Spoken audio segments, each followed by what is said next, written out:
Tudo da Canção Nova em um só lugar. Canção Nova Play. O Senhor esteja convosco.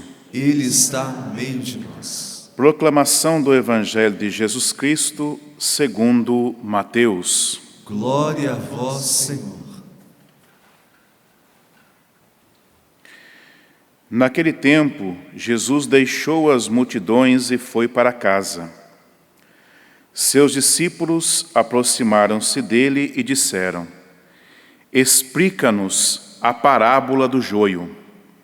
Jesus respondeu: Aquele que semeia a boa semente é o Filho do Homem.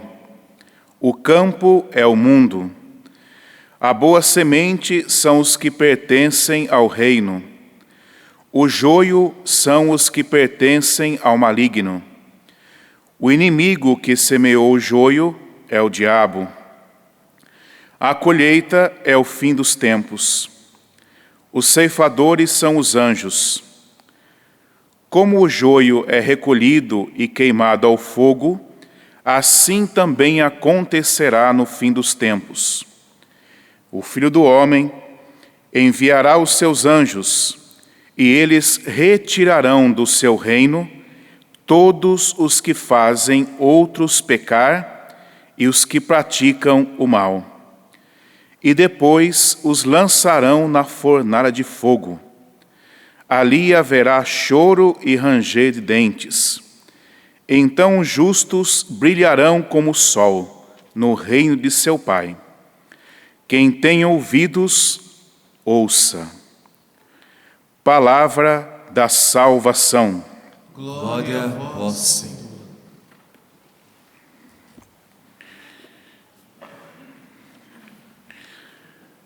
Assim termina o Evangelho. Quem tem ouvidos, ouça.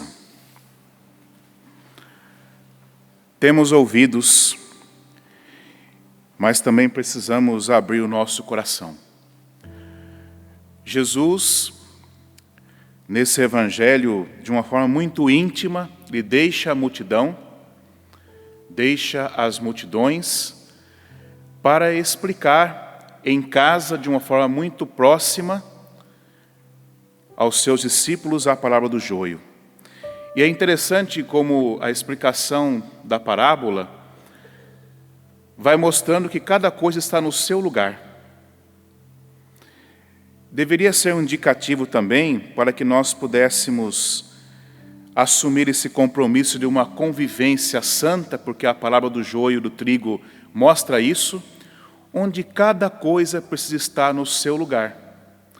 Mas se nós temos a atitude de nos acharmos um trigo tão perfeito, de tanta qualidade, o que podemos acabar fazendo?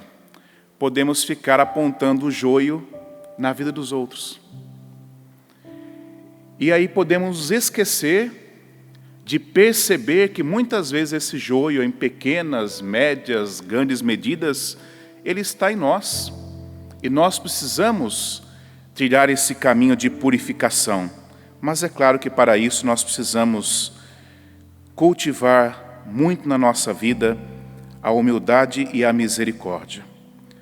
Cada coisa está colocada no seu devido lugar aqui. E também no processo de santificação deve acontecer assim na nossa vida. O fato é que tudo tem um fim. Então Mateus, no seu Evangelho, de forma muito catequética, o que ele faz? Lança o olhar da comunidade lá para o fim dos tempos, para que eles possam refletir o hoje. Como eles estão hoje? Será que basta que eu faça parte da comunidade cristã? Só isso? Eu faço parte? Porque esse era o pensamento que Mateus aqui, com a sua palavra e catequizando a comunidade, quer sim causar um abalo, uma reflexão. Eles fazem parte da comunidade, mas estão agindo de forma cristã? Estão agindo em Cristo? Chegará o dia da colheita definitiva, o fim dos tempos, e o resultado é um só: vida eterna para os filhos da luz, condenação eterna para aqueles que viveram uma filiação de trevas. Esse é o resultado. Então a exortação é para contemplar o sentido daquilo que eu estou vivendo hoje. Os filhos do reino de Deus, os filhos da luz, são aqueles que agem fazendo em tudo a vontade de Deus. Não camuflam a vontade de Deus. Já que o joio tem essa proximidade com o trigo, muitas vezes é fácil justificar o mal de bem. Justificar o joio de trigo e tomar um partido que não convém ao cristão. Já os filhos das trevas tornam-se esses operadores do mal, praticam o mal e fazem outros pecar. É interessante, meus irmãos e irmãs, nós vemos essa definição que o Evangelho traz e prestarmos muitíssima atenção da forma como nós vivemos. Eles retirarão do seu reino todos os que fazem outros pecar e os que praticam o mal. Se pergunte hoje, eu faço alguém pecar? Eu levo alguém ao pecado? Eu distancio alguém de Deus? Eu pratico o mal, camuflando esse mal de bem? Porque é forte essa expressão do Evangelho, fazer os outros pecar. Além de estar no mal, de não apontar o que é bom, de não abrir o coração para uma verdadeira conversão, ainda leva os outros a pecar. Leva os outros pela palavra, pela atitude, pela não ação, pelo comodismo. Tem todas as oportunidades colocadas diante de si, mas as joga fora. Então o evangelista quer sim sacudir a comunidade. Tomara que também hoje o nosso coração seja sacudido por este evangelho, por essa Eucaristia que nós celebramos. Mateus quer tirar a comunidade da tibieza, da acomodação. Eu devo viver fazendo parte daqueles que atuam semeando sempre em Jesus Cristo, fazendo o bem, não trabalhar para o reino de Satanás, não ser instrumento dele, levando os outros a pecar e fazendo o mal. Não basta simplesmente, meus irmãos, a pertença à comunidade. Isso não garante a salvação. O juízo terá por base a prática de vida, a essência do ser, aquilo que realmente eu sou. Então o chamado é para que todos nós sejamos filhos da luz. Vós sois o sal da terra, vós sois a luz do mundo, um agir transparente no amor. Isso não pode ser apenas uma teoria, é preciso construir na luz. E nós o fazemos quando acolhemos o reino, convertendo-nos e testemunhando esse reino. Então nós temos na igreja essa oportunidade. A igreja que deve semear nos chama.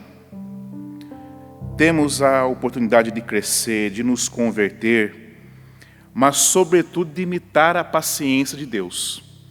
É por isso que eu usei a expressão dessa atitude onde nós convivemos com muitas situações que podem ser más, que podem ser ruins, mas se cada coisa é chamada a estar no seu devido lugar e o juiz virá ao final para fazer a separação, por que ocupar o lugar de juiz, já que não me cabe, já que não me pertence?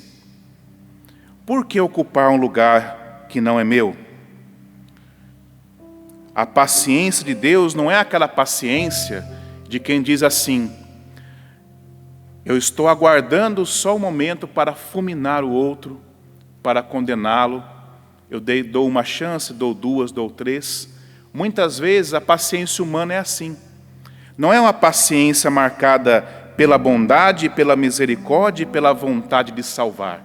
Assim é a paciência de Deus. É uma paciência marcada pela bondade, marcada pela misericórdia e pela vontade de salvar. não é uma paciência que só aguarda a hora do castigo, do julgamento, da condenação. Então também nós podemos hoje identificar essa realidade. O diabo trabalha sempre para destruir e para condenar. Trabalhemos para salvar. Primeiramente, abrindo nosso coração para essa salvação, a qual todos nós somos chamados e somos necessitados, mas também essa missão que nós temos de testemunhar o Cristo no mundo.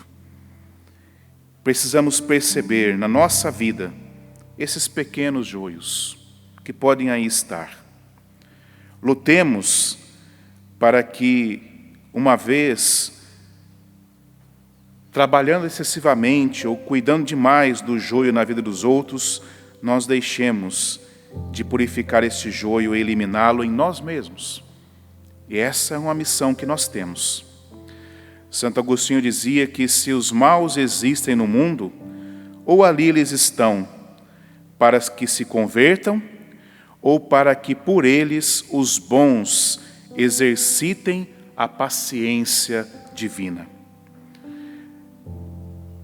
Cuidado com a intolerância, que muitas vezes beira uma inquietude tal, onde se perde até o ânimo perante essa promessa final. Então os justos brilharão como o sol no reino de seu Pai. Brilhemos agora, nesse tempo todo da nossa caminhada terrestre, procuremos brilhar, mas brilhar a face de Cristo. Que nós, oxalá, trabalhemos pelo bem, não sendo daqueles que agem como instrumentos do mal. Eles retirarão do seu reino todos os que fazem outros pecar e os que praticam o mal. E caminhar tanto para ao final ser retirado é algo muito triste. Que caminhando nós possamos chegar a colher essa promessa de salvação na nossa vida. Por isso, meus irmãos e irmãs, trabalhemos pelo bem, trabalhemos pela salvação. Mas eu chamo a atenção mais uma vez, cuidado, para que as justificativas tão bem articuladas não acabem por camuflar o mal de bem. Porque vai chegar a hora em que camuflagem nenhuma vai resistir ao sol da justiça. Então é melhor que esse sol da justiça queime hoje, queime agora, aquilo que é necessário. Porque no final não haverá mais tempo para a conversão ou para a mudança. Então é hoje, é agora que esse sol da justiça pode sim queimar e consumir o que é mal, para que uma vez purificado, fique aquilo que é de Deus, fique aquilo que é santo. Louvado seja nosso Senhor Jesus Cristo. Para sempre seja louvado. Cantando, apresentemos nossas oferendas. Tudo da Canção Nova em um só lugar. Canção Nova Play.